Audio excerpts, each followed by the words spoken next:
What is going on, Pokemon fans, and welcome to another Pokemon Theory with your host, as always, K-Mac Time. Now, this theory comes to me from the Reddit user Demona Party, so very big shout out to him for coming up with this, and now let's jump right into it. When you look at the origin of Pokemon names, they are mostly straightforward. For example, Caterpie being a reference to a caterpillar. However, we don't really know what this is for Mew.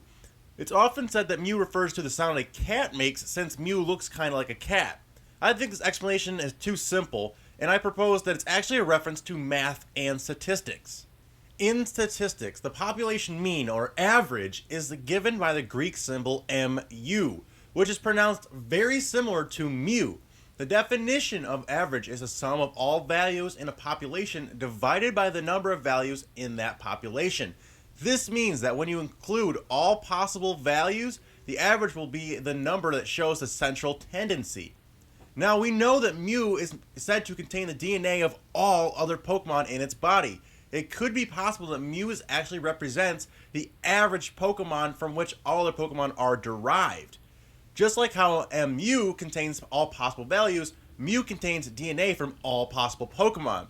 This is what the creators might have had in mind for when they were thinking about Gen 1 naming, and this was, of course, way before Arceus was around, so that may have changed things now in the timeline sense, but back then that wasn't in their head. Also, most Pokemon names usually come from two words that are put together that describe that Pokemon. For example, Parasect is both a parasite and an insect. Names can also be a combination of two words entirely, like Bee and Drill and Beedrill. However, sometimes they can be a little bit trickier in that they are not only combined parts of two words, but they do it in such a way that the second word replaces a syllable in the other but still sounds similar. For example, Squirtle, Pignite, and Spearow. They still sound just like Turtle, Ignite, and Sparrow, but their first syllable has been altered. By doing this, they still sound recognizable as the first word. Elements of the second are distinguishable, and the combining of the two properly describe a Pokemon. A turtle that squirts water, a fiery pig, and a sparrow with a sharp beak. But then there's Pokemon like Dugong. It's quite literally just a dugong in terms of design, but they spelled it just slightly differently, making use of the word dew, like mist, and to reflect that the Pokemon is a water type.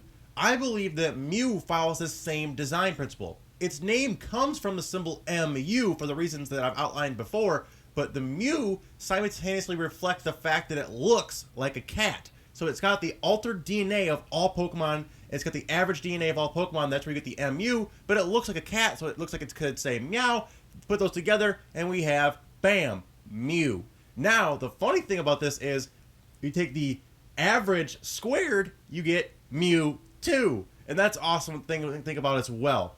So that's what there is to this theory, guys. I hope you guys enjoyed. If you guys did, make sure to hit that like button. It helps me out tremendously when you guys hit the like button. Let's try and get this video to 500 likes. If you guys could help me out there, it'd be great. Also, if this is your first time on the channel, feel free to subscribe for more Pokemon theories, cartoon theories, and video game content in your sub box daily.